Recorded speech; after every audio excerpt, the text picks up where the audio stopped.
me debate në Komisionin për Europën dhe Punët e Jashtme. Teksa theksuan se janë për barazi gjinore, përfaqësuesit e opozitës akuzojnë se projekt ligji ka përmbajtje të cilat prekin bazën e familjes tradicionale. Një eksperiment i dhimbshëm për Shqipërinë që doni të realizoni duke shkatruar parimet kryesore të shoqërisë tonë, duke shkatruar konceptet themelore të familjes, burr dhe grua. Por për kreun e grupit parlamentar të Partisë Socialiste Tauland Balla, deklaratat e shehut janë dezinformuese.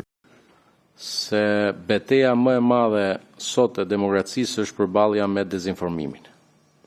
Dezinformimi është armiku më i madh i fjalës, është armiku më i madh i vlerave demokratike, dhe kur dezinformimi përdoret si mjet nga vetë ata që formosojnë institucionet demokratike, ky kthehet pastaj në një problem më vete. Por paqartësitë për ndarje në dy gjini apo për gjini të shumë fishta për opozitarët janë të dukshme në propozim. Kupton rolet, sjelljet, aktivitetet dhe atributet që një shoqëri e caktuar i konsideron për burrat dhe gratë, që duhet ta keni parasysh dhe të mos bëjmë